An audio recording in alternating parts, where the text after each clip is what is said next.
الله أكبر الله أكبر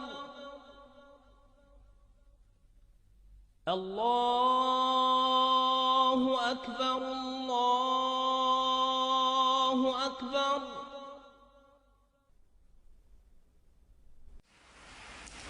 I wish to say finally, as I've said many times before, that this is not a war with Islam. It angers me, as it angers the vast majority of Muslims, to hear bin Laden and his associates described as Islamic terrorists.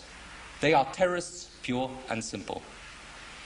Islam is a peaceful and tolerant religion, and the acts of these people are wholly contrary to the teachings of the Quran.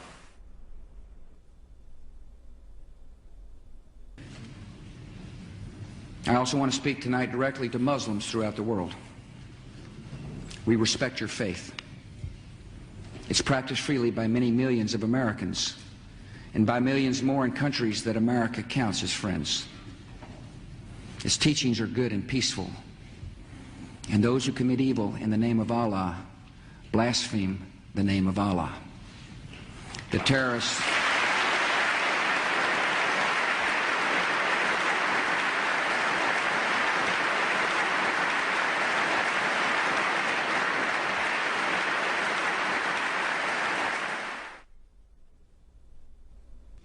I want you to understand, I want the world to understand that our actions today were not aimed against Islam. The faith of hundreds of millions of good, peace-loving people all around the world, including the United States. No religion condones the murder of innocent men, women, and children. But our actions were aimed at fanatics and killers who wrap murder in the cloak of righteousness, and in so doing, profane the great religion in whose name they claim to act. My name is Ken Bigley from Liverpool and Bolton district. I'm here in Iraq, and I think this is possibly my last chance to speak to somebody who will listen from Europe. I need you to be compassionate, as you've always said you were, and help me. I don't want to die. حتى نراك طليقة مرتاحة وسنبقى نذبح الكفرة حتى نراك عدت إلى أمك وأبيك أو زوجك وبنيك والله أكبر والعزة لله. الله أكبر.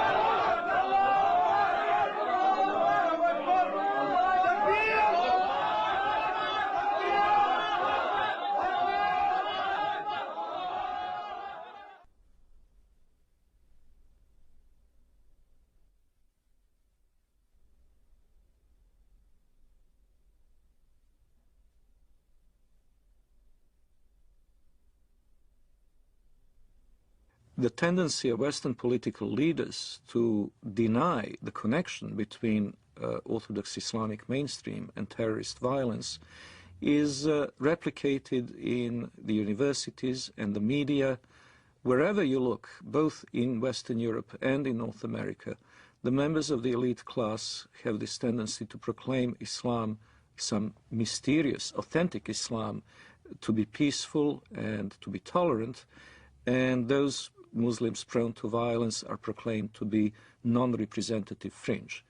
Well, I would really appreciate if people who make such claims could then explain the continuity of violence from the earliest day of Islam, from the earliest days of the Prophet and his immediate successors throughout the 13 centuries of recorded history. The real burning question in the world today is, does Islam and Islamic civilization actually sanction the violence that we're seeing being perpetrated in its name around the world? And to that we have to answer, if we're going to be honest about it, an unqualified yes. The Islamic sources, the Islamic texts, starting with the Quran, but not limited to the Quran, the Islamic texts including the Hadith, Islamic tradition, Islamic theology, Islamic law, the traditions of the interpretation of the Quran throughout history and Islamic history itself all bear witness to the fact that Islam has a developed doctrine, theology, and law that mandates violence against unbelievers. The origins are, of course, in the Muslim desire to impose all over the world the only religion, the only just religion, which is Islam, and the suppression of all other religions in order to establish the rule of Allah over the whole earth. This is a religious duty which binds the whole community and which the Muslim community is obliged to impose, because they are obliged to obey the order of Allah, and this is the desire of Allah as expressed in the Quranic revelation. I believe that those terrorists that want to do harm to others are applying the true Islam that was practiced by Muhammad and his followers in the early stage of Islam.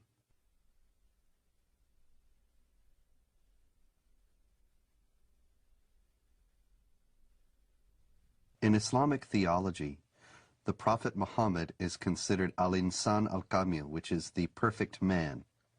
He is the model par excellence to be imitated. He is the person that the more a Muslim is like him, the better off he is. So the Prophet Muhammad is revered today in the Islamic world as the primary model of human behavior. Well, when Muhammad, the Prophet of Islam, wiped out all the Jews from Saudi Arabia, there was 3 tribes, Banu Nadir, Banu Qurayda, Banu Qaynuqa. We were proudly studying this in school as Muhammad, the Prophet of Islam, ordered the beheading of the Jews of Banu Qurayda and the women being taken as concubines. As soon as a child had pubic hair, he was beheaded. So the Jewish population was either extradited or beheaded. The story of Rabbi Qanina is a well-known documented story in Islam. Rabbi Qanina was tortured by the order of the Prophet of Islam himself. His eyes were put out. He was burned in order to confess where the Jewish tribes were hiding their goods, their gold and their silver and all those kind of things. And this is right from the Hadith. This inspired us as Palestinians, inspired us on fighting jihad against the Jews in Palestine. Authoritative Islamic History, The Life of Muhammad, Sirat Rasulullah, by Muhammad bin Ishaq, edited by Abdul Malik bin Hisham, translated by Professor Alfred Guillaume. Then the Qurayza tribe surrendered, and the apostle confined them in Medina. Then the apostle went out to the market of Medina and dug trenches in it. Then he sent for them and struck off their heads in those trenches as they were brought out to him in batches. There were 600 or 700 in all, though some put the figure as high as 800 or 900. Another example, but maybe even more chilling, of the deleterious influence that Muhammad's example has upon the Islamic world was exemplified recently by an Egyptian leader of a radical Muslim party who wrote just recently that he couldn't believe that the beheadings in Iraq were being protested by Muslims. Weren't they aware that the Prophet Muhammad himself beheaded between 600 and 900 men personally, members of the Jewish Qurayza tribe in Arabia, after he had defeated them? Didn't they realize that if the Prophet did it, then this was the proper way to behave?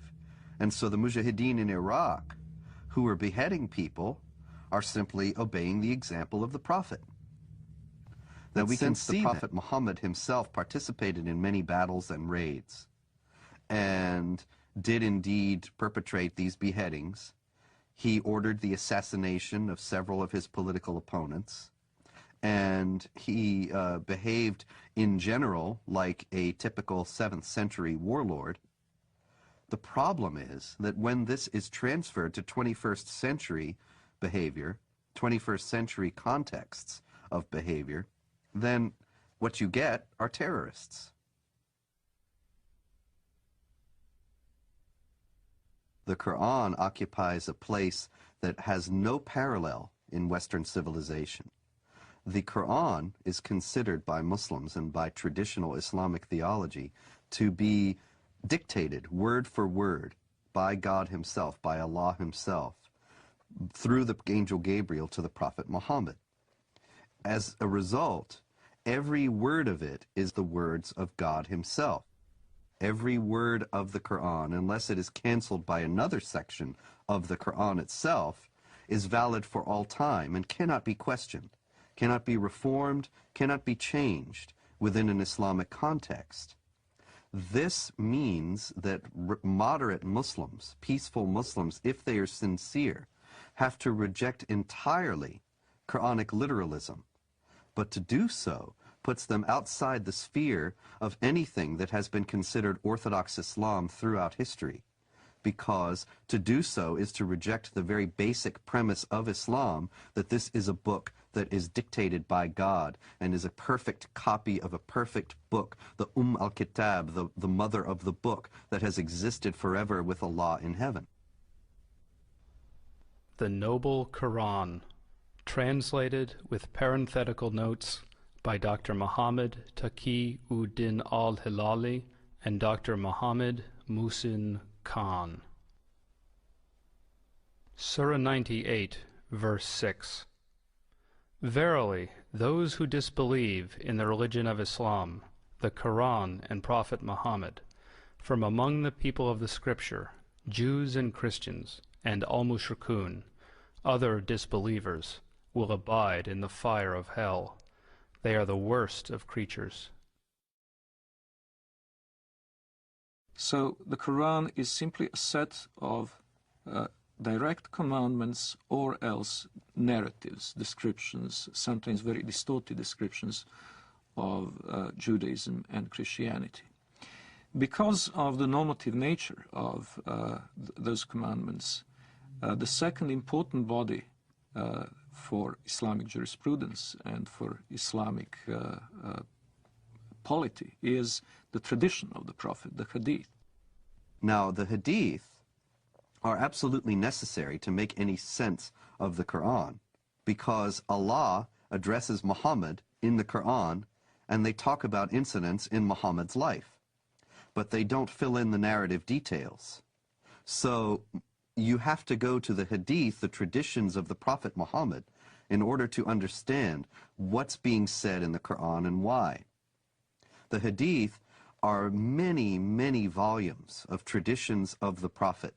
Various Muslim scholars, beginning in the 8th century, which is some considerable time after the life of the Prophet Muhammad, who died in 632, they started to collect these traditions and to try, through various means, to winnow out the authentic ones from the inauthentic.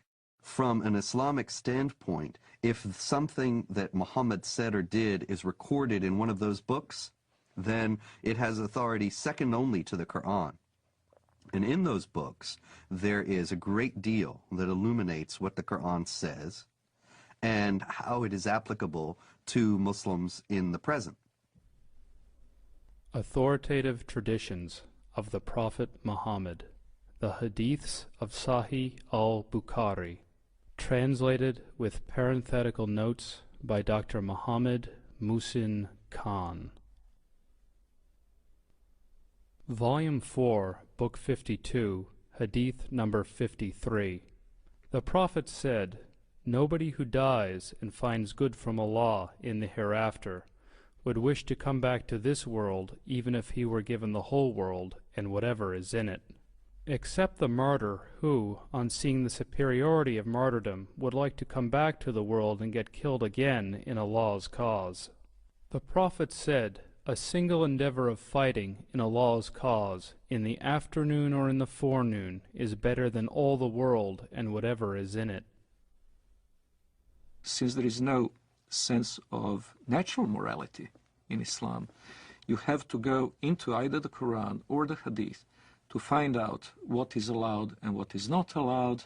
And in those books we have very clear instructions from the Prophet Muhammad that it is the responsibility of Muslims to meet the unbelievers on the battlefield, to invite them either to accept Islam or to accept second-class dhimmi status in the Islamic State. And if they refuse both of those, then to wage war against them. Fight against those who believe not in Allah, nor in the last day, nor forbid that which has been forbidden by Allah and His Messenger. And fight against those who acknowledge not the religion of truth, Islam, among the people of the Scripture, Jews and Christians, until they pay the jizya, the poll tax, with willing submission, and feel themselves subdued. The Quran is broken down into two sections.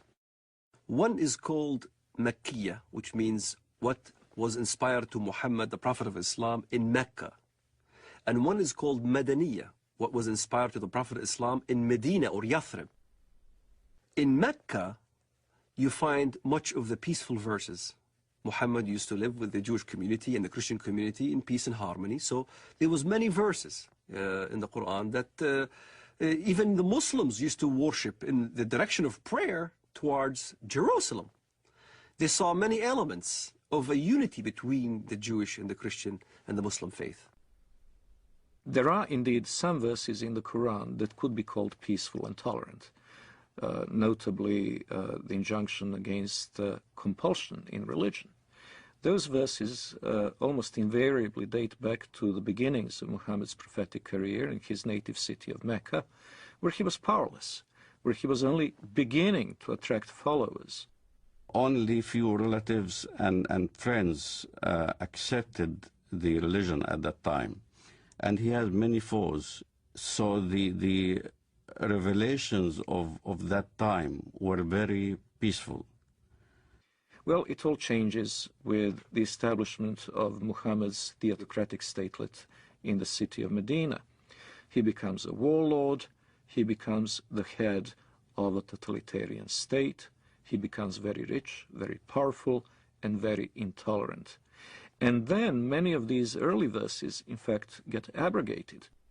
In Surah 2, verse 106 of the Quran, it says, or Allah says, I should say, that if we abrogate, we being Allah, abrogate a verse, then we'll give you one that's better. Whatever a verse, revelation, do we abrogate or cause to be forgotten, we bring a better one or similar to it.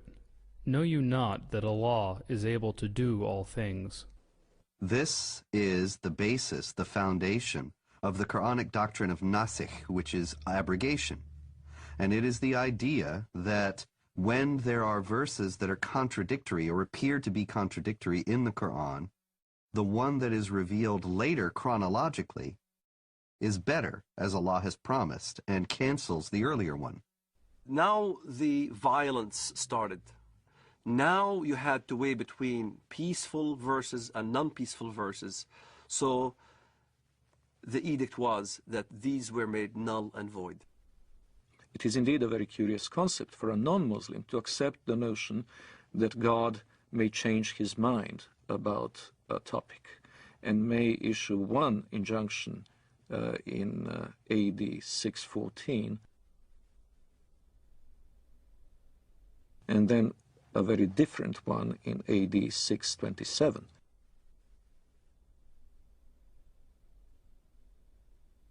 But this is indeed what has happened in Islam. It's very important to understand that the Quran is not arranged chronologically. It's arranged simply on the basis of the longest chapter to the shortest. And so you will find in the book itself some of these more tolerant verses at a later point in the book than the very intolerant violence and subjugation of infidels. But that doesn't mean they came into being later on. Quite the contrary. If there is ever a contradiction between two injunctions, the ones that came later on in Medina are the ones that retain their validity, and the early ones from Mecca have been abrogated. The peaceful verses became mansukha, means made null and void, with verses like the verses of the sword. Traditional Islamic theology has it that the 9th chapter of the Quran, Surah 9, is the last revealed in the career of the Prophet. And it is the only one that doesn't begin with Bismillah ar-Rahman ar-Rahim, in the name of Allah, the Compassionate, the Merciful. Some have said that that's because there's no compassion or mercy in this particular chapter, and that it is the Quran's last word on jihad, and in particular on how Muslims should behave toward unbelievers. In it is the celebrated verse of the sword. What does the verse of the sword say? It's very clear. That when the forbidden months are over, kill the people of the book wherever you find them. Lay siege for them, lay wait for them, lay ambush for them. Kill them wherever you find them. In fact, I converted to Christianity. Muhammad clearly stated that in the ends of days, there will be many who defect from the faith. Kill them when you see them, wherever you find them. So, this is the question that the West needs to understand. What part of kill don't they understand?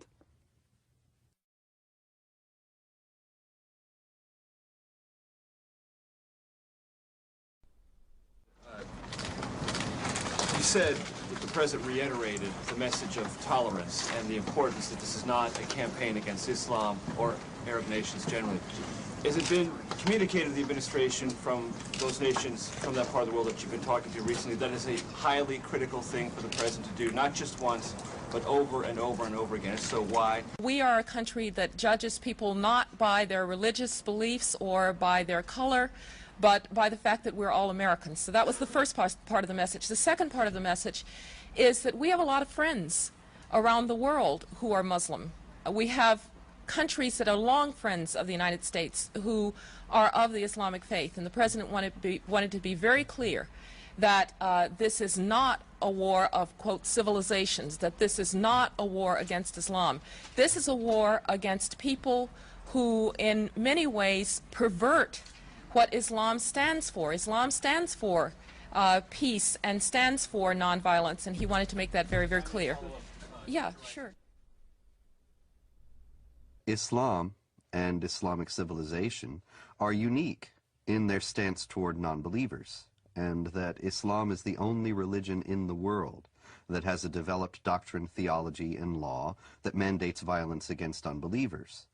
That there are peaceful Muslims, there are Muslims around the world who are moderate, who live in harmony with their non-Muslim neighbors and have no intention of ever waging war against them in any way.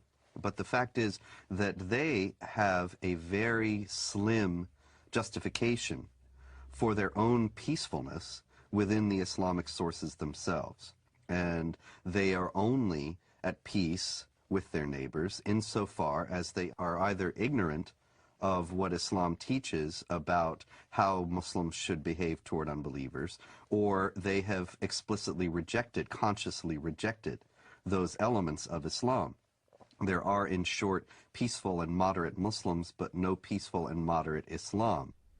The idea that Islam is a religion of peace, however, is paradoxically enough held even by the most violent and radical of Muslims. Sayyid Qutb, the Egyptian Muslim theorist, whose writings are revered by radical Muslims today, by terrorists today, he wrote and insisted that Islam is a religion of peace. When you study his writings, it becomes clear that he meant that Islam is dedicated to establishing the hegemony of Islamic law over the world. When that hegemony is established, peace will reign in the world. Therefore, Islam is a religion of peace. But the problem is the peaceful Muslims don't understand the edicts that comes out of the jurisprudence of Islam.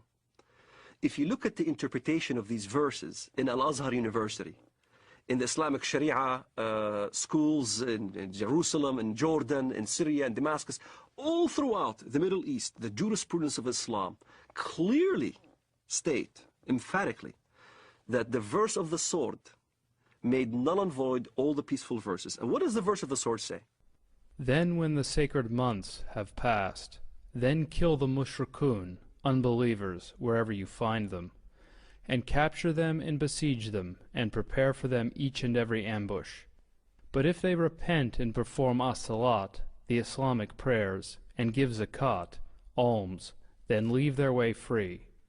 Verily, Allah is oft-forgiving, most merciful. Kill them when you see them, wherever you find them. This is not an allegoric kill. It's a literal kill. It's the killing of Zarqawi right in front of the camera. It's the lynching that you see in Ramallah. It's the killing of over 1 million Sudanese in Sudan, cutting the hands and the feet from opposite sides. And here's the dilemma. The peaceful verse, even the peaceful verse that is quoted, even by Bush, the verse goes as follows. Whoever kills a life without just cause or for doing mischief in the land, then as he killed the entire earth. You'll find the same verse in the Judeo-biblical tradition. But most Westerners never skip after that verse, which makes very clear, but as those who do mischief in the land, then cut their hands and their feet from opposite sides and crucify them, literally. And that's what you see, what happened in Afghanistan. That's what you see what happened in Sudan. A huge amount of crucifixions and killings and beheadings and amputations and public assassinations. They really want to revive Islam as it used to be. This is why they call it Islamic fundamentalism.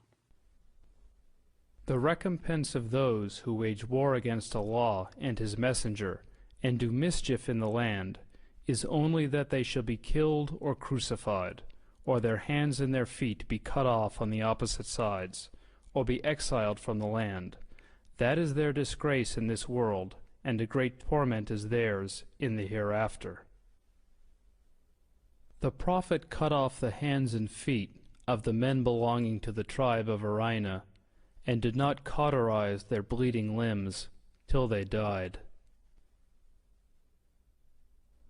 There is no assurance of what is known in Christianity as salvation and insurance of being saved and guaranteeing going to heaven.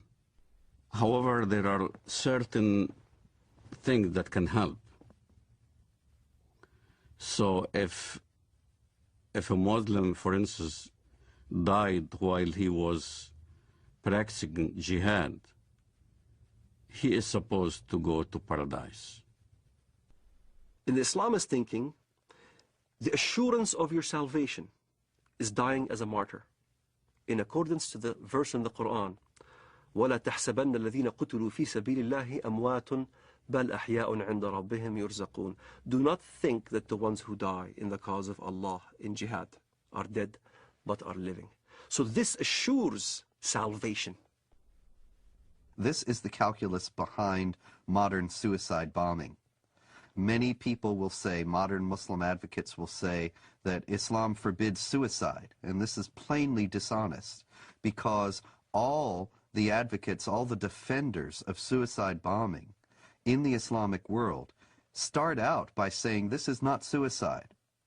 This is, the intention of the person is not to kill himself, the intention of the person is to kill others, and that is sanctioned because it is Islamic jihad. And if in the process they are killed themselves, that's an unavoidable consequence of their actions, and they will be rewarded with the reward of martyrs in paradise.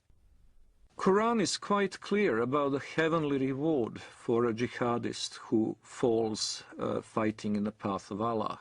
he will be granted instant access to paradise.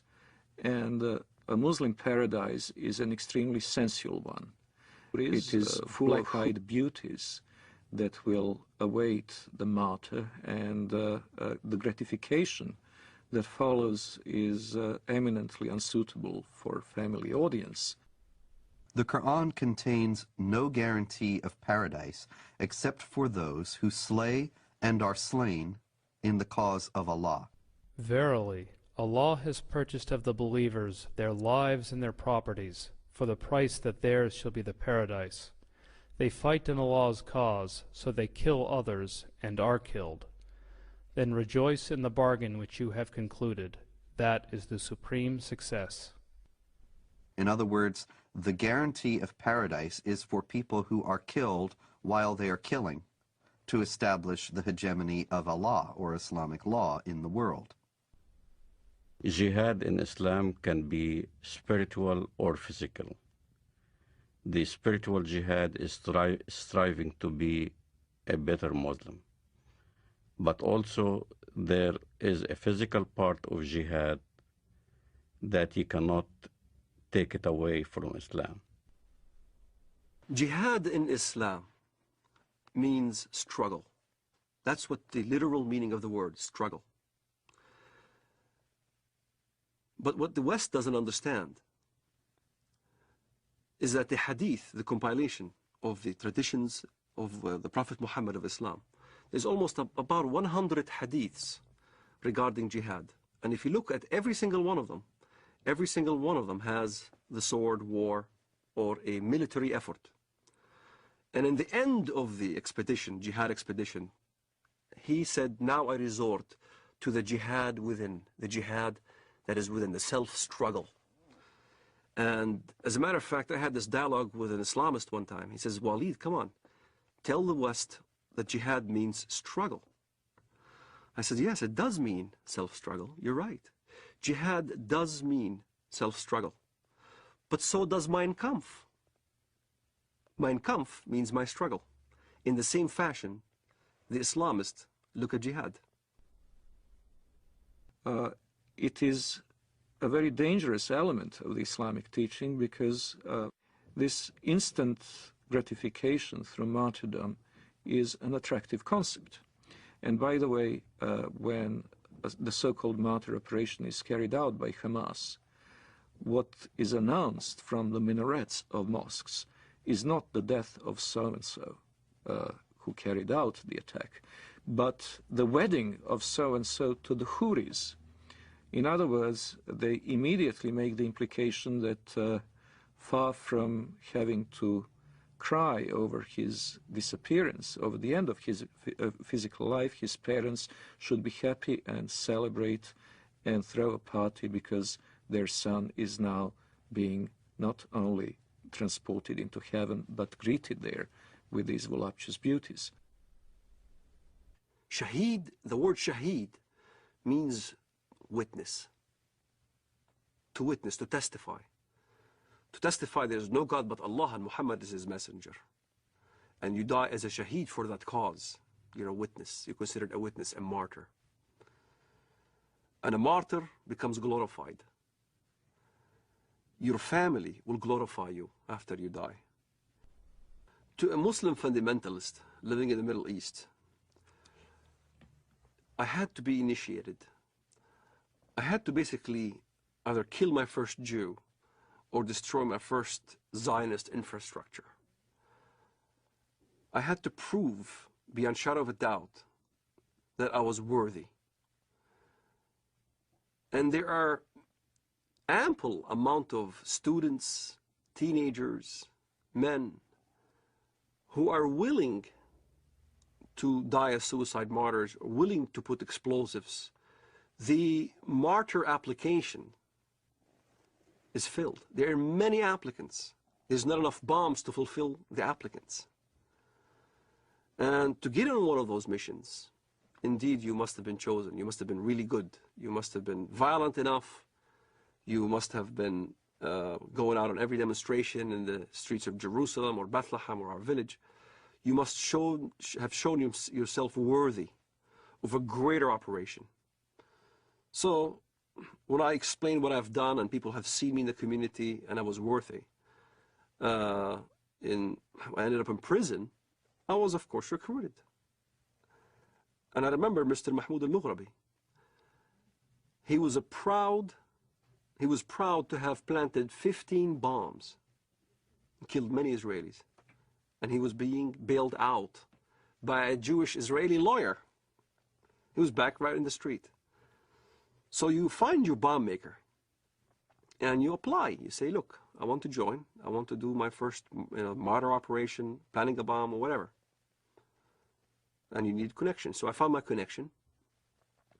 I rendezvoused with this guy in Jerusalem, in Shara' Bab al-Wad, and he built this explosive charge with a timer and a loaf of bread, and I had to smuggle it from the Temple Mount under the auspices of Al-Waqf department. Al-Waqf police is the Islamic police appointed by the government to watch over the holy sites. Them knowingly that I had explosive charges smuggled me so I can escape from the checkpoints. And there, I carried my explosive charge from Jerusalem to Bank Leumi Israel in Bethlehem. I was supposed to put the explosive charge at 6 p.m. exactly. I was supposed to have this explosive charge in my hands at 6 p.m. exactly. 5 to 6, I saw some Arab children running around, and I didn't want to kill any Arabs. So I decided to place the explosive charge on the roof. I tossed it on the roof. At 6 p.m. it went off, and there was this big explosion. I looked behind me, I see this thick black smoke coming out of the building, and I started running. That's the moment I first got a glimpse of the reality of killing. I thought people have died. And I remember I didn't sleep for 3 days, constantly worried that I've killed somebody. Even terrorists have a reality check that you kill or you're about to die. You can sense it. This is why in Israel, the nature of finding out a terrorist suicide bomber is to look at their eyes. They'll have these glossy eyes. They're sweating profusely. They're not paying attention because in their mind they're about to go. And you weigh the reality of what now you're going to die. And many times I've been in this situation where I had thought that I was going to get killed, shooting back and forth as we stoned at the Israelis and they shoot back at us and things like that. I was face to face with death. When you think in your mind you're going to die, you struggle between the requirements of your Islamic upbringing and between the reality that you value your life. And at some point, one has to outweigh the other. And for a Muslim fundamentalist, we always chose death. We always chose the suicide. My cousin died on his way to Ben Yehuda Street, and he got killed. He died. I had people, relatives die, and fighting the Israelis. And as I look at it now, I think, what a waste. What a waste of life.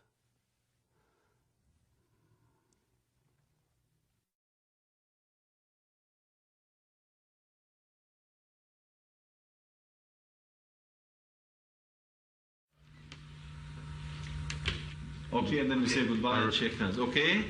Are you ready, John? Okay, I'm running. I'm running too. So in other words, you want to change. In other words, who gives you the right to change or topple a government in another country? It shouldn't be us that puts together the new government. It should be the people of Afghanistan, inside Afghanistan and those that have had to flee from Afghanistan. And I think that's the right way to do it. Now, can I say I've enjoyed very much doing this interview with you, and I think that whatever differences there are between us, it's important we carry on with this dialogue. Maybe one of the problems that arises out of all this is there's been insufficient dialogue between the Arab world and the West, between Islam and between people of other faiths. And I hope that we can establish a proper dialogue And maybe that would be some good that could emerge out of the terrible events of the 11th of September. Some personal question, Mr. Blair, at the end. I know you have so many meetings and people are waiting outside.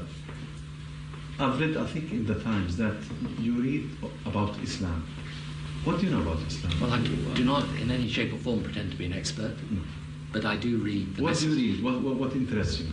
I read the message of the Quran insofar as it can be translated, and I read about Islam, and I enjoy doing that. And I think there's, I've learned things about the Quran that I never knew before, and I think a lot of Christians would be interested. That's one of the reasons I say to you, it would be good if out of this we had some more dialogue and some more faith. And the reason I have to leave you now is because I'm going to meet some religious leaders, both Muslim and Christian and Jewish, upstairs in order to discuss with them how we can bring the faiths closer together. So, shukran lal jazeera.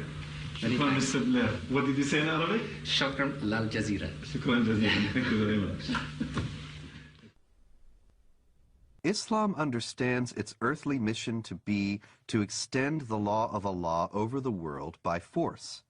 Now, this is distinct from extending the religion by force. Muslims often indignantly deny that Islam was spread by the sword, as the old expression goes, and that anybody is ever forced to convert to Islam.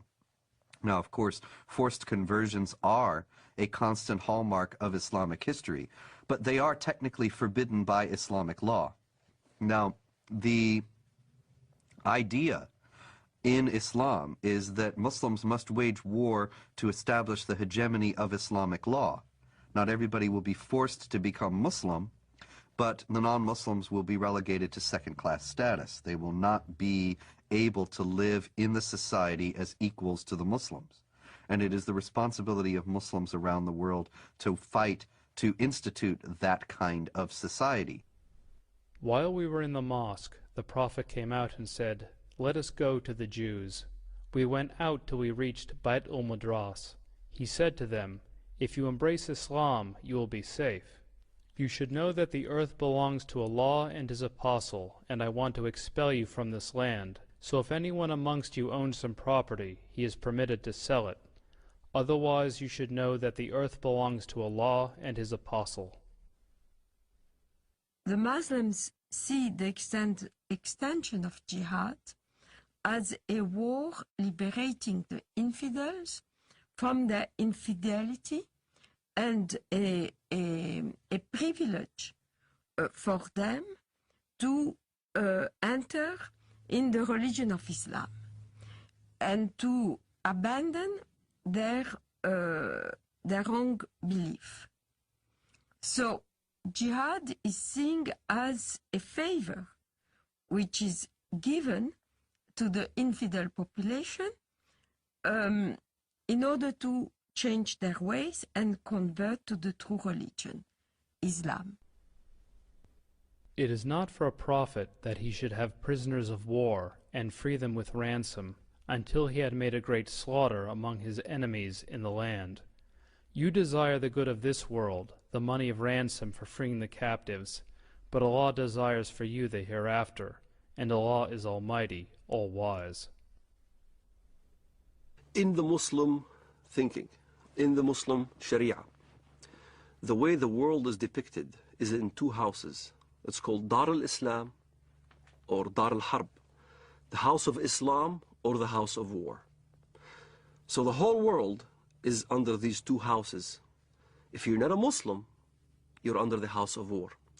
Yet in the West, the apologists, Islamic apologists would say, no, that's not accurate. It is the house of peace and the house of Islam.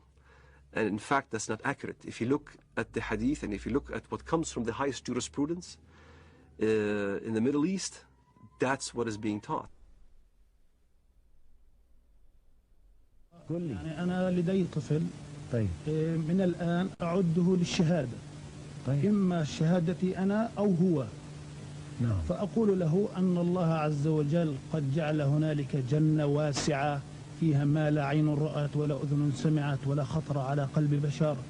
هو بيسألني يعني إذا أنا عملت عملية وفجرت نفسي هل إلي يعني ربنا عز وجل بيعطيني اللي بدي إياه، بيعطيني سيارات، بيعطيني بارودي أطخ فيها، بيعطيني ألعاب.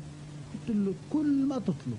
وهل هذا أي حصل؟ شيء تطلبه هذا فعلا حصل. وهل حصل بينك وبين ابنك يعني؟ هذا فعلا حصل.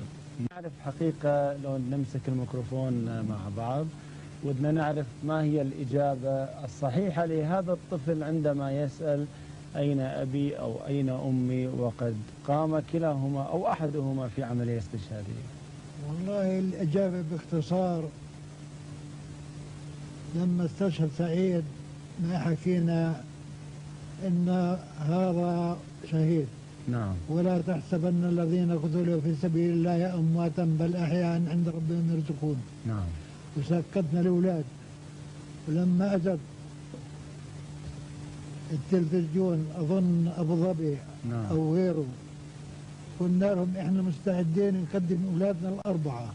نعم. فطلع هذا الصغير قال وأنا ليش لا؟ وأنا أتمنى أن أكون شهيدا في سبيل الله وأن أقتل عددا من اليهود والكفار الذين أشركوا بالله ورسوله واتبعوا دينا غير لم يشرعه الله ولم يذكر في القرآن الكريم. نعم. وأنا عمري 12 سنة. ما شاء الله. وأحفظ القرآن الكريم. ما شاء الله. الله يحفظك ويجعلك مجاهد إن شاء الله في سبيل الله. Now, the infidel population are seeing this war as a genocidal war, since as it is described in the Muslim historians of jihad, as well as extremely numerous Christian sources, this war was conducted as in great ferocity. Whole cities were given up to massacres. Entire populations were deported in slavery or massacred. The companion of the Prophet and the second Caliph, Umar, sent the Muslims to the great countries to fight the pagans. When we reached the land of the enemy, the representative of Khosrau, Persia, came out with 40,000 warriors. And an interpreter got up saying, "Let one of you talk to me." Al-Mughira replied, "Our Prophet, the messenger of our Lord, has ordered us to fight you till you worship Allah alone or give jizya, tribute. And our Prophet has informed us that our Lord says, 'Whoever amongst us is killed, martyred, shall go to paradise to lead such a luxurious life as he has never seen. And whoever amongst us remains alive shall become your master.'" There have been, in fact, two big waves of jihad. The Arab waves, which started in the 7th century, and in the course of 1 century only, has Islamized a huge territory, mainly Christian territory, from Portugal till Armenia.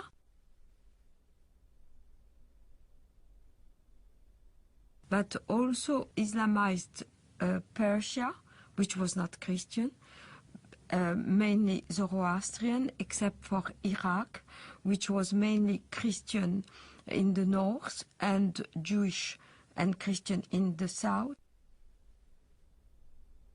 The second wave of Islamization started in the 11th century with the Turkish tribes.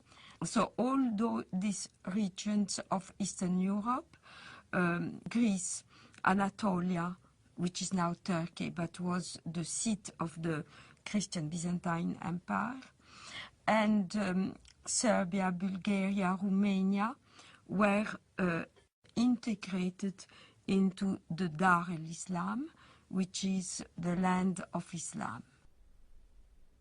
So all the countries around the Mediterranean, which once have been Christian, became the Islamic Empire.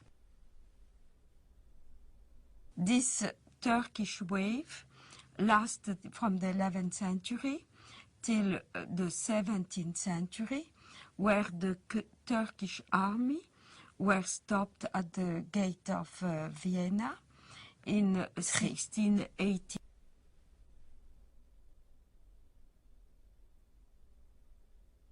The Crusades are not understood in Muslim world today very differently to the way they are understood in the Western academia and in the discourse of the Western elite class.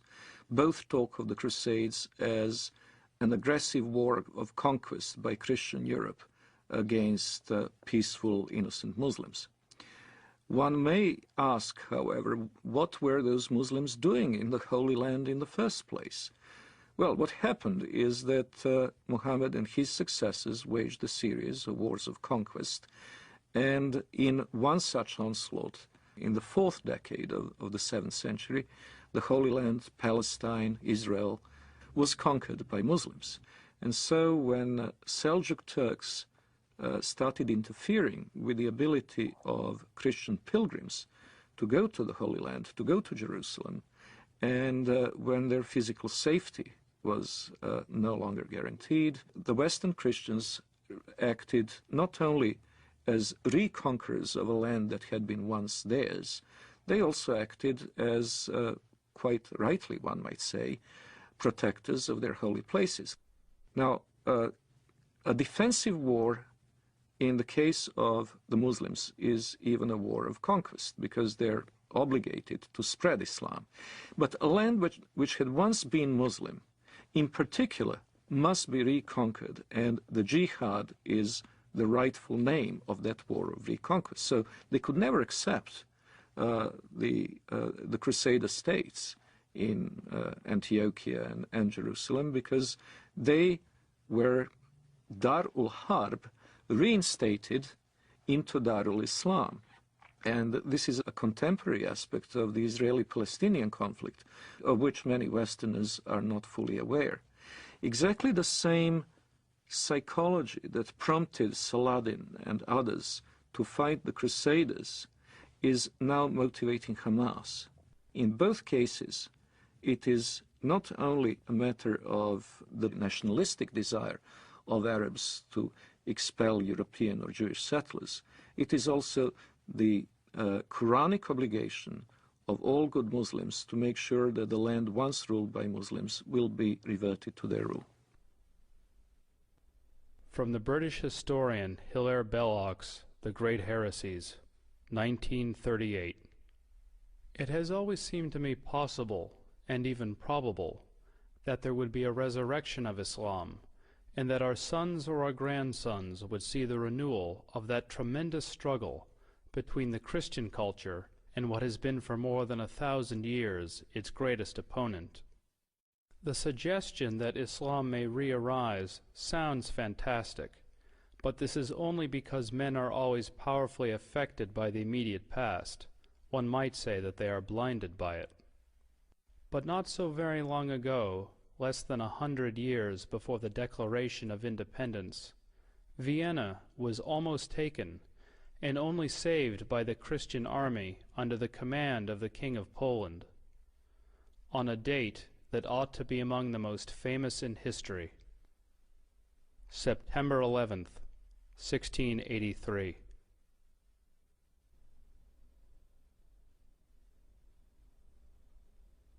On September 11th, 1683, the siege of Vienna was broken. That was the high point of Islamic jihad expansion into Europe. After that, Islam went into decline, and the Islamic world was colonized and in a drastically weakened state. It seems very likely, almost certain as far as I'm concerned, that Osama bin Laden chose September 11th in 2001 to signal that the decline of the Islamic world was over, and that the jihadists were back and were going to pick up where they left off in Vienna in 1683. If we look at the tectonic plates between Islamic world and non-Islamic world today, we notice something very interesting. that even very diverse Muslim societies, which cannot be easily branded under one civilizational label, have something in common, and it is the tendency to be in conflict with their neighbors. If we look at the extreme southeastern outreach of Islam, we see East Timor, where Indonesian Muslims slaughtered a third of the population of this former Portuguese colony, who are, by the way, Roman Catholics. In southern Philippines, we see an extremely violent Islamic rebellion, which has been simmering and becoming more or less violent for years. In Indonesia itself, we had religious conflict in the Spice Islands, where the beleaguered Christian minority is in danger of extinction. We have very active Islamic movements, both in Thailand and in China, in Xinjiang.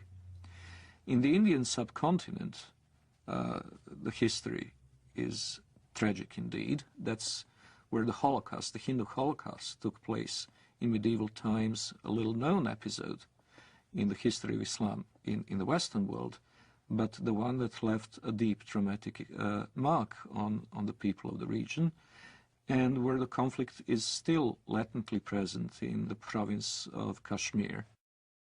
In Africa, there is the constant war in Sudan, which finally has gained some prominence in the Western decision-making circles, but which has been going on for 20 years.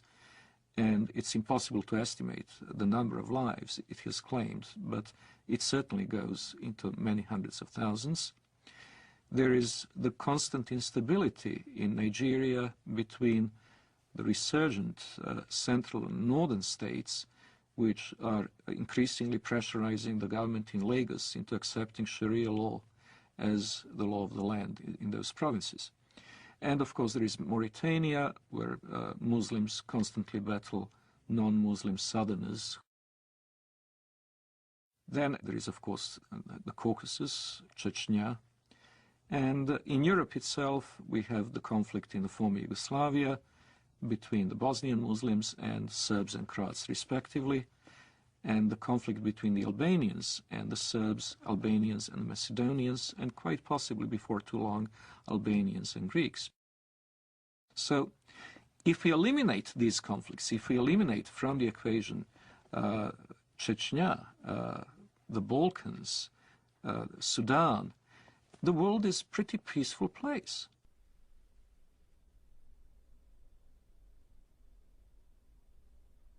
If we eliminate from the terrorist equation, terrorist acts carried out by the Muslims over the past 5 years, we would come to realize that the war on terror is unnecessary because terror is not a very big problem.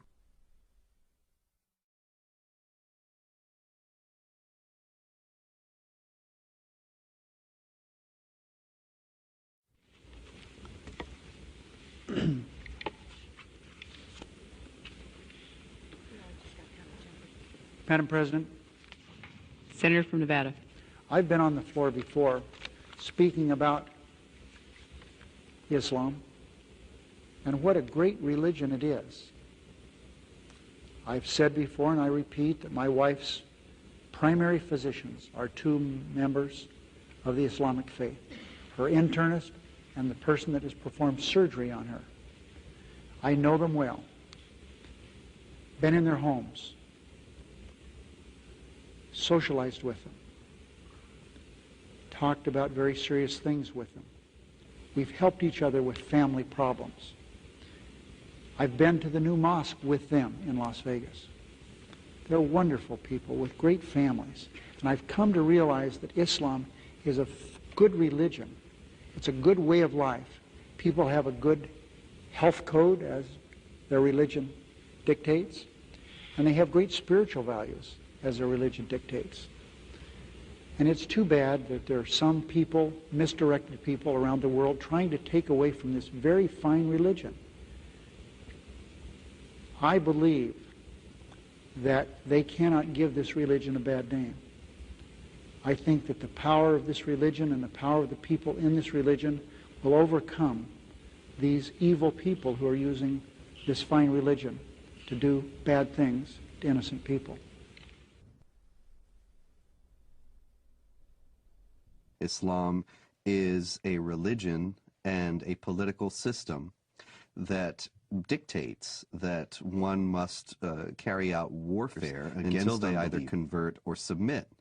And this is the justification that the terrorists around the world are using for what they're doing.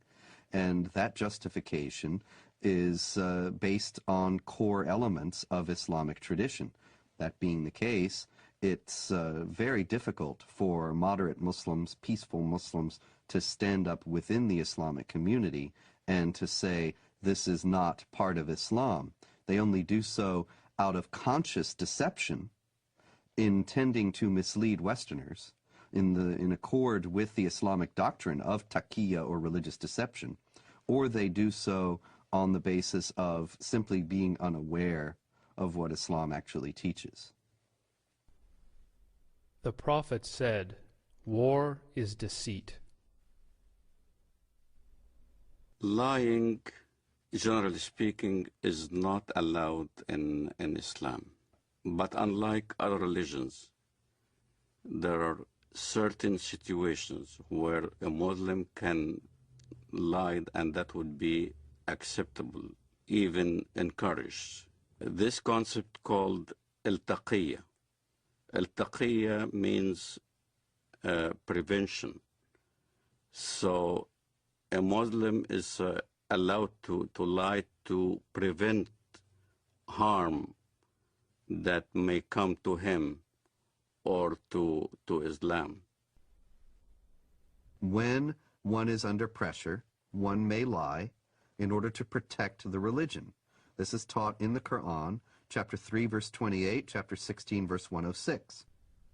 There are certain provisions for lying. So a Muslim can lie for the cause of Islam, can lie to keep peace in his family, so he can lie to his wife.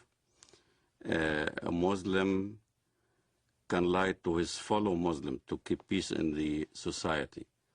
Muhammad himself ordered people to lie. When people that he ordered to go and kill somebody, they told him, we cannot kill him unless we lie to that person. He said, okay, fine, lie. The apostle said, "Who will rid me of Ibn al-Ashraf?" Muhammad bin Maslama, brother of the Bani Abdul Ashal, said, "I will deal with him for you, O apostle of God. I will kill him." The apostle said, "Do so if you can." He said, "O apostle of God, we shall have to tell lies." The apostle answered, "Say what you like, for you are free in the matter."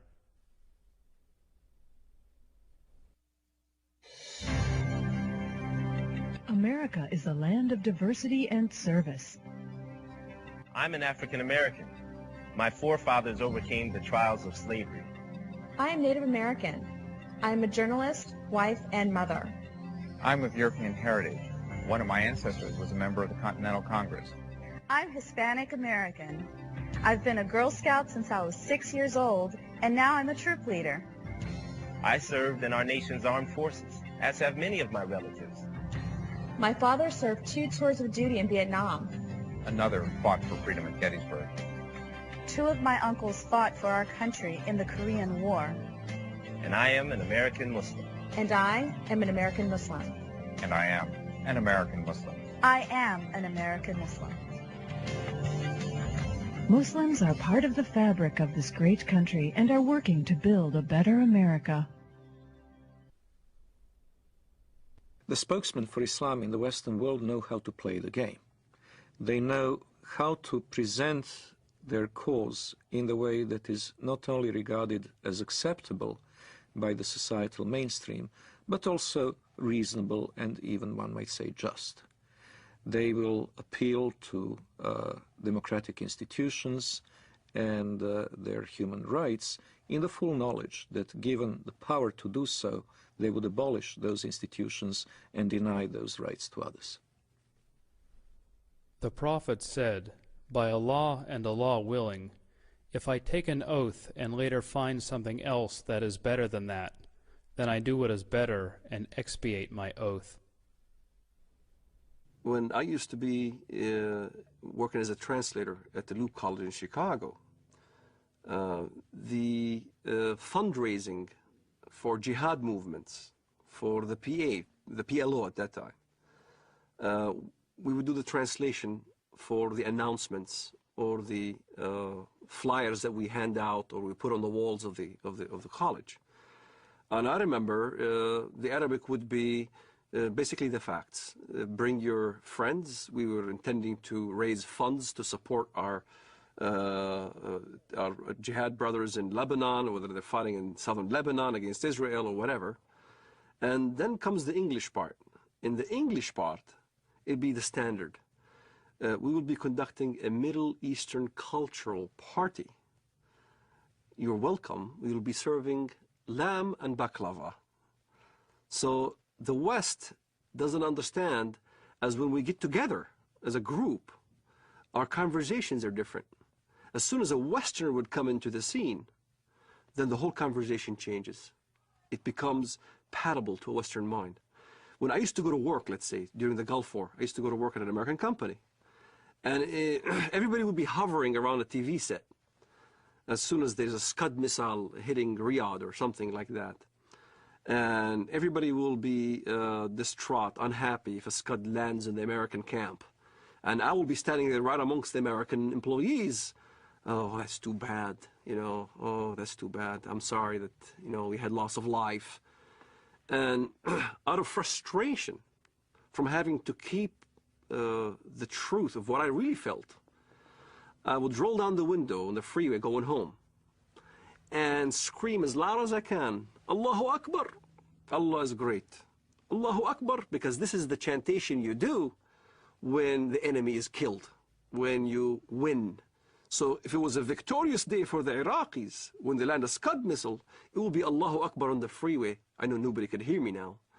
And when I went to my apartment home, the rest of the apartment complex were also Arabs from the Middle East. We'd get together in my apartment, watch the Gulf War, and we'd be praising Allah every time there was some incident where Americans got killed. But it wasn't the same face that we put on when we were in an American environment. In an American environment, you played different scenario. You acted as you are on their side.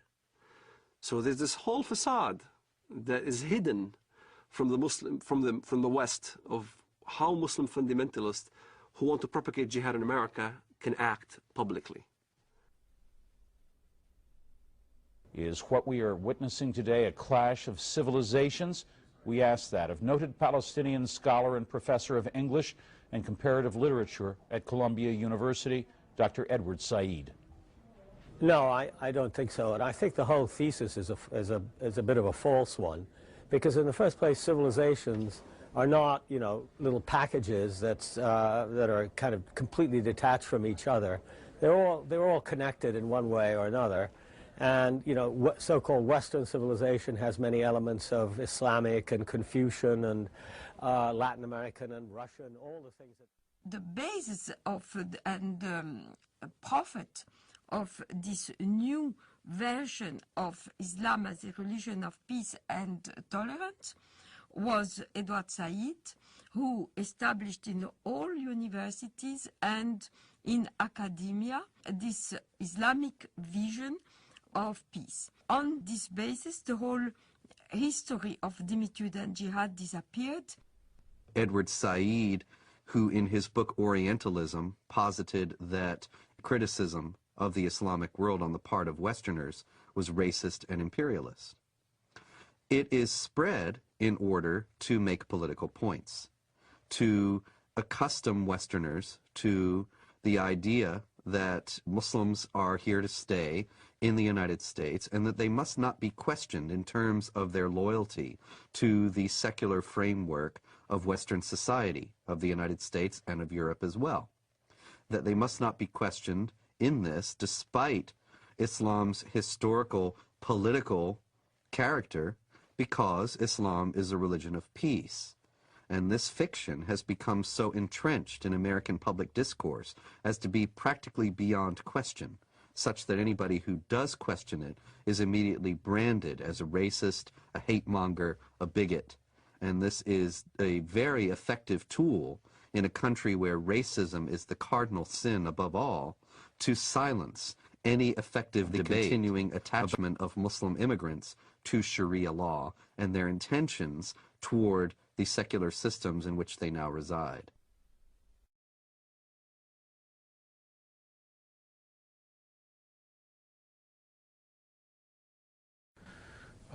Is that this is not a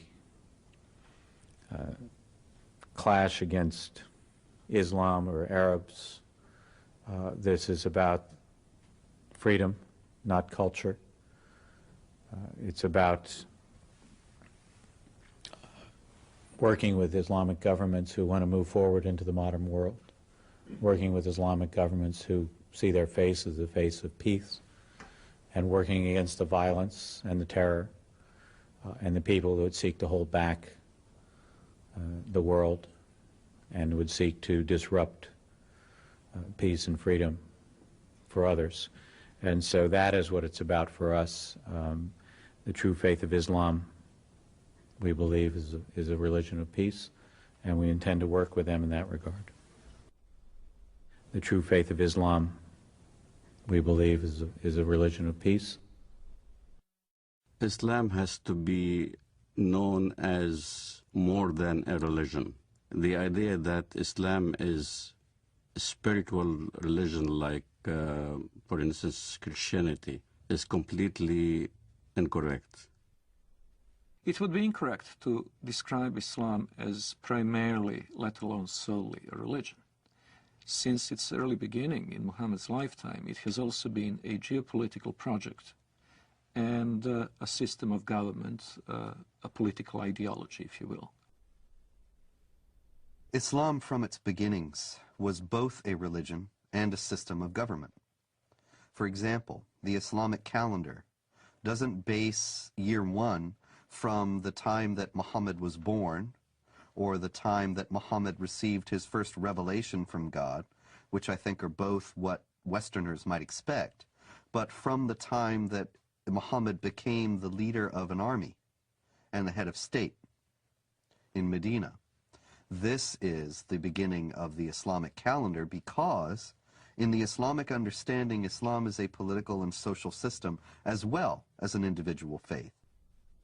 In Islam, the separation between temporal, secular, and religious power is not only impossible, it is heretical. Only in the complete blending of all aspects of human activity and all aspects of political and legal functions of the state can we have the caliphate, the properly organized state that is pleasing to Allah. When Westerners think of religion, whether it's Islam, Christianity, Judaism, Hinduism, and all the isms in the world, Westerners think that it's a personal issue. A Buddhist will go to the temple and peacefully worship whatever he does, meditates, contemplates. A Jew goes to a synagogue and does his mitzvot, his good deeds. A Muslim goes to the mosque, pays zakat, alms, or go to the pilgrim al-Hajj in Mecca, or a Christian goes to church on Sunday. They think it's a personal issue, that religion is a personal issue. So when they look at Islam, they compare Islam with the way they understand religions, and that's the first mistake. Islam is not a religion for personal use. Islam is Sharia law. Islam is a form of government to the world first, then to a personal application. It is not just how you pray or whether you pray towards Mecca. It's how you dress. You dress in Arab culture. You speak Arabic. You can't go to heaven unless you pray in Arabic. You can't read the Quran in English and expect to get good deeds to go to heaven. You read the Quran in Arabic. It becomes an imperialistic system that everybody now must speak Arabic, think Arabic, practice the religion in Arabic. It's a form of law. not just in how you eat, but how you get married, how you deal with your government, how you deal with your military, how you deal with the youth, how you deal with women.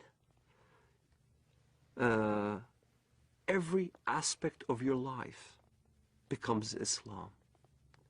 Everything is Islam. The Jews brought to the Prophet a man and a woman from amongst them who had committed adultery. The Prophet ordered both of them to be stoned to death near the place of offering the funeral prayers beside the mosque. The Prophet wrote the marriage contract with Aisha while she was 6 years old, and consummated his marriage with her while she was 9 years old, and she remained with him for 9 years, till his death. In no way is Islamic Sharia, Islamic government, compatible with Western understandings of human rights and freedom of conscience. Traditional Islam forbids conversion from Islam, forbids anyone to leave Islam. There's no way out. And it forbids Muslims and non-Muslims to live as equals in society. It mandates the second-class status of non-Muslims, forbidding them to hold authority over Muslims, forbidding them to hold certain jobs as a result. It even mandated in history that houses of worship of Jews and Christians were neither to be built or repaired, making the communities relegated to a perpetual state of decline. O you who believe, take not the Jews and the Christians as awliya, friends, protectors, helpers. They are but awliya to one another. And if any amongst you takes them as awliya, then surely he is one of them. It is not possible for a non-Muslim living in a Muslim society to invoke his civil rights and human rights that would be independent or separate from the Sharia concept. He is expected to submit to Sharia willingly, and if he accepts his dhimmitude, the position of a dhimmi, he will be a protected person. A protected person is someone who is, in fact, a willing subordinate to the Muslim overlords. We saluted the Prophet as he stood praying, and he came out to us, and we told him that we had killed God's enemy. He spat upon our comrades' wounds, and both he and we returned to our families. Our attack upon God's enemy cast terror among the Jews, and there was no Jew in Medina who did not fear for his life. The hadith very clearly says, the hadith, which is what Muhammad said, I have been ordered to fight until everyone says that there is no God but Allah, and Muhammad is the messenger of Allah. So this is how Islam spread to North Africa. This is how Islam spread all the way to Indonesia. This is how Islam spread in the Middle East. Syria was not a Muslim country. Lebanon was not Muslim. Saudi Arabia even was a mixed multitude. All throughout the Middle East, that's how Islam spread, was by the sword. This is why you don't see any synagogues in Saudi Arabia. You don't see any churches in Saudi Arabia. Christianity virtually is non-existent. Even in my village in Bethlehem, Muslims are taking over. There's only 20% left of the Christian population. In Lebanon, Christian Lebanese are moving by the droves. Hezbollah there is very active. Lebanon used to be a Christian nation. Now, all of a sudden, it's being Islamized. So, Islam is moving.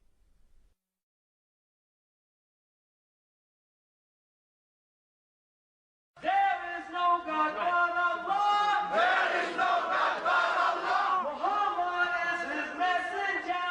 Muhammad is his messenger. La ilaha illallah. La ilaha illallah. Jihad fi sabilillah. Jihad fi sabilillah. Follow the Holy Quran. Follow the Holy Quran. Follow the Holy Quran. Follow the Holy Quran. There is no God but Allah. There is no God but Allah. Muhammad is his messenger. Muhammad is his messenger. Unite Muslims everywhere. Unite Muslims everywhere. Unite Muslims everywhere. Islam is the latest.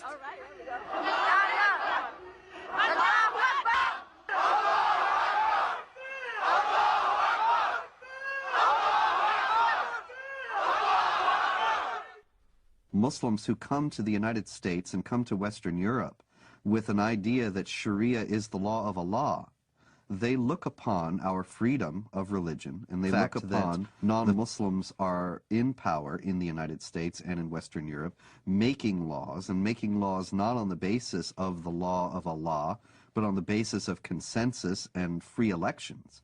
They look upon all that as a manifestation of jahiliyyah, or unbelief, the pre-Islamic period of ignorance, as the times in any nation's history before it became Muslim is referred to. So that you have Pakistan and Iran and so on, they refer to the period of their history before they became Muslim as the period of jahiliyyah.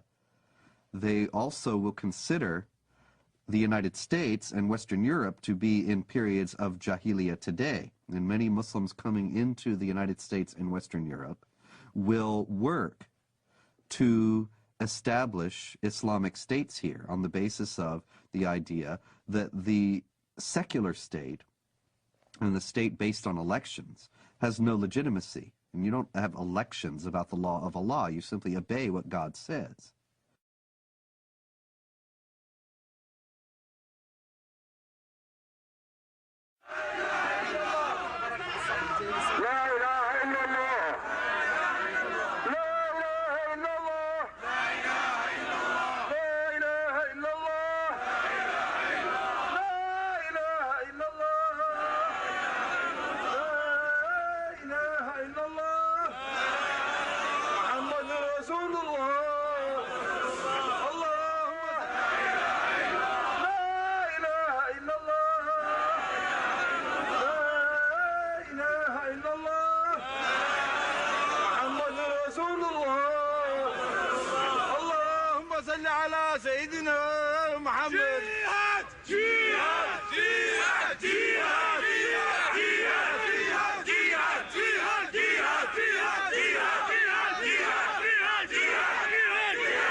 For the whole West to realize Islam is the truth.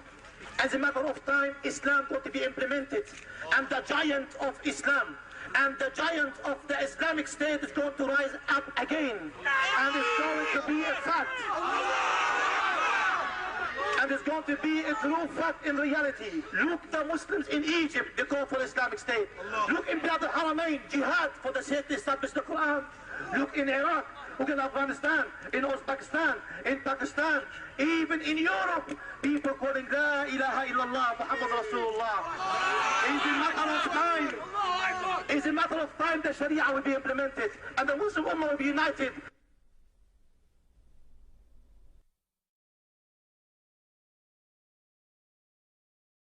The most important thing that the West needs to know about Islam today is that it has a political character, and that it is not simply a religion, but it is a religion or a belief system that mandates warfare against unbelievers for the purpose of establishing a societal model that is absolutely incompatible with Western society. Americans need to know this. Western Europeans need to know this, because Muslims are coming into Western countries while holding these beliefs and intending to act upon them. They are the motivations behind modern terrorist activity, and they are the goals of millions of Muslims in the United States and around the world. We need to know this so that we can protect ourselves. But unfortunately, because of political correctness and because of media and general government unwillingness to face the sources of Islamic terrorism, these things remain largely unknown. Islamic fundamentalism is a sleeper cell in America. A good point, a good case in point, is the story of Saladin. Saladin is a great hero in Islam. Saladin was the one who defeated the Crusades. There was a treaty that's supposed to be happening between the Crusades and Saladin, and the story goes as follows.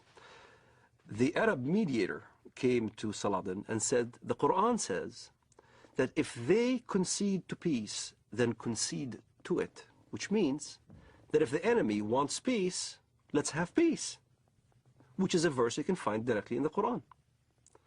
And Saladin responded with a great answer when he stated to the guy, you are an Arab and I'm a Kurd. You should know the Quran better than I. Don't forget, the Quran also says, why should we concede for peace when we have the upper hand? So you find both verses in the Quran.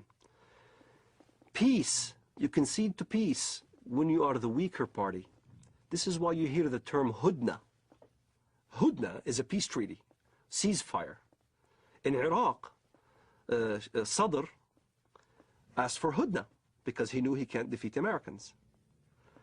You have hudnas all over when the enemy is stronger than you are. But as soon as you gain strength, then you don't concede for peace. This is why the face of Islamic fundamentalism in the West has a facade that Islam is a peaceful religion, because they are waiting to have more Islamic immigrants, they're waiting to increase in number, waiting to increase in political power, and once they do, then look out. You'll see the real face of Islamic fundamentalism here in America. سيارة مفخخة بقافلة أمريكية، ويظهر الشريط أحد الأشخاص وهو يقوم بتفخيخ حافلة صغيرة بعدد من القذائف الصاروخية. قمنا بتفخيخ هذه السيارة لاعتراض رتل الأمريكي، ونقسم بالله العظيم إن غايتنا هم جنود الكفر والاحتلال، ولا نريد من وراء ذلك أن نؤذي مدنيا، لأن دم المسلم أغلى ما يكون عندنا.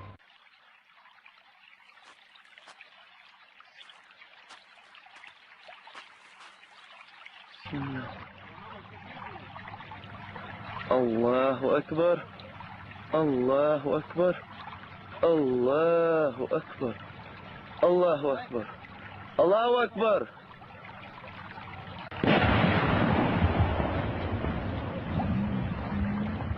الله أكبر الله أكبر.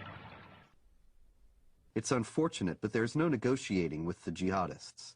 There is no striking a deal with them. Islamic law is very clear on that, and here once again is an example. We need to take Islam seriously. Islamic law does not allow for treaties. It does not allow for negotiated settlements between Muslim states and non-Muslim states. All it allows for is a temporary period of up to 10 years of hudna, or what is commonly translated as truce, to allow the Islamic forces to gather their strength. But that's not the same as peace as we know it. That's not the same as the absence of a state of war. That's only a temporary lull in a war that the jihadists consider has gone on for 14 centuries and are willing to fight for 14 more. So when you meet in fight, jihad in Allah's cause, those who disbelieve, smite at their necks, till when you have killed and wounded many of them, then bind a bond firmly on them, take them as captives.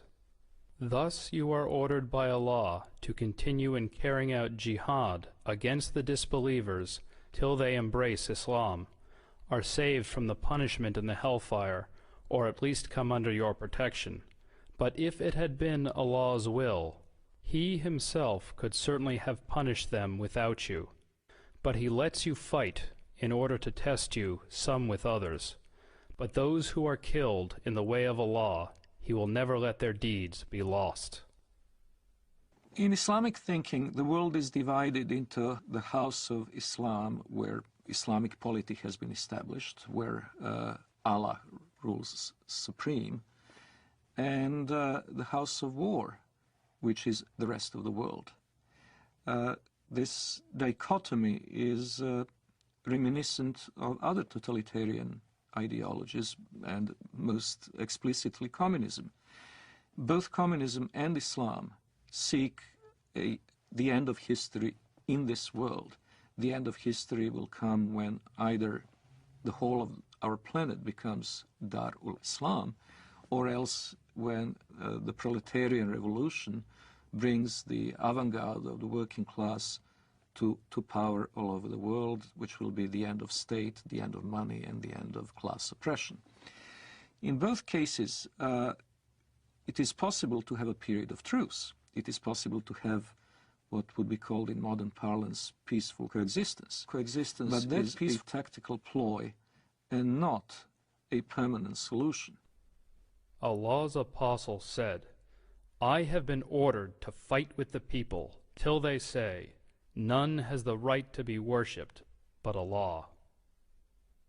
If we consider that if only we changed our policies toward Israel, and if only we changed our policies toward Iraq, or changed our policies toward something else, if only we hadn't taken out the Mossadegh regime in Iran in 1953, and other things people have said to me, these ideas are ridiculous.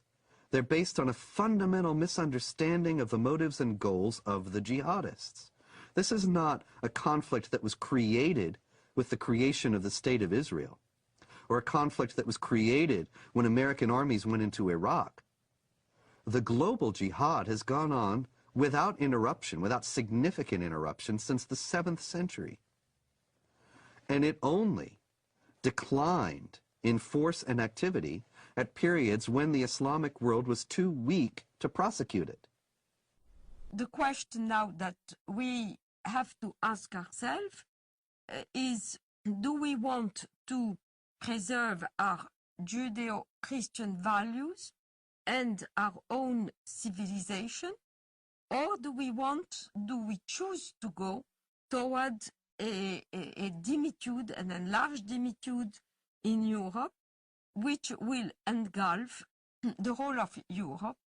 Maybe not America, but America will be isolated because it will have to deal in geopolitics with the Islamized demi-Europe. And these are problems that have to be taken into consideration by Europeans themselves in choosing their identity and their future, freedom or dimitude, and by Americans also.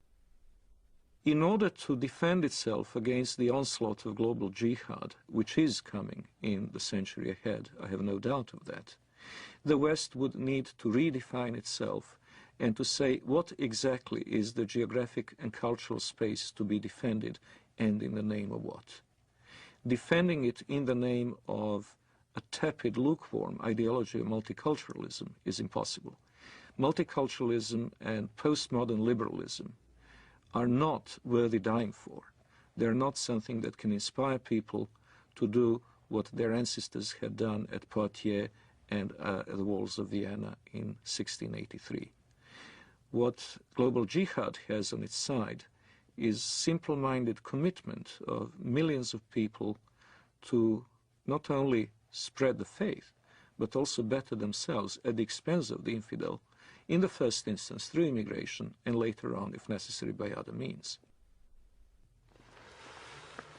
What the West needs to understand about Islam is that Islam has the potential of replacing the dangers that we just kind of did away with, Nazism and communism. Like Nazism and like communism, Islamism, the end justifies the means. There is no respect for national borders, and the whole ideology is to promote their way of thinking and promote their way of life throughout the entire world. That's what's being taught in the Middle East. That's what's coming out from all the jurisprudence in Al-Azhar, in Saudi Arabia, and all throughout the Muslim world, is that Islam will conquer and will continue to conquer until it triumphs, until everybody in the world says there's no God but Allah and Muhammad is his prophet.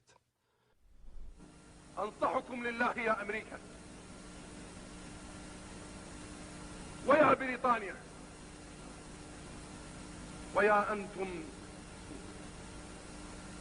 من قال الله في حقكم قد غضب الله عليكم اليهود يا أبناء القردة والخنازير يا من لا تكون فتنة في الأرض إلا وأنتم عود ثقابها كلما أوقدوا نارا للفتنة أطفأها الله. أطفأ الله نوركم وأطفأ الله نيرانكم، ولكننا نحن الرجال الذين انتجبنا الله وأرادنا الله فجعلنا أولي البأس الشديد لقطاف رؤوسكم الأينعت وظهرت وطغت وتجبرت فإنا قاطفوها بإذن الله. The peculiarity of Islam has to be faced, and it has to be faced frankly and openly. Unlike others, and I am again saying this in the full knowledge that it will offend some Western ears, unlike the Hindus, unlike the Confucians, unlike the animists of sub-Saharan Africa, the Muslims have inherent tendency to expand and to convert the rest of the world not only to their religion, but to their outlook and to their legal and moral system. They will not state this openly while they're in a minority in the countries to which they immigrate, but we have seen this time and over again throughout history. Once they reach the numbers necessary to impose their will, they will do so. وسيعلم، والله لا أريد أذكر اسمه في هذا المنبر، الأمريكان ورئيسهم والبريطانيين ومن والاهم والصهاينة ربيبة ومصنع الكيان. الله أكبر، لو أذن الله لنا يا أمة محمد سيقول حتى الحجر يا مسلم هذا يهودي خلفي تعال واقطع رأسه. ونحن نقطعها، والله لنقطعها أيها اليهود. الله أكبر، الله أكبر، الله أكبر. الجهاد في سبيل الله، الجهاد في سبيل الله، الجهاد في سبيل الله، والنصرة لله. الله أكبر، الله أكبر يا أمة القرآن، الله أكبر يا أمة القرآن. الله أكبر، الله أكبر عليكم. الله أكبر، والنصرة للمؤمنين. الله أكبر، والنصرة للمؤمنين. الله أكبر، والنصر للعراقيين. الله أكبر، والنصر لنا بإذن الله. الله أكبر، والنصر لنا. Miracles do happen.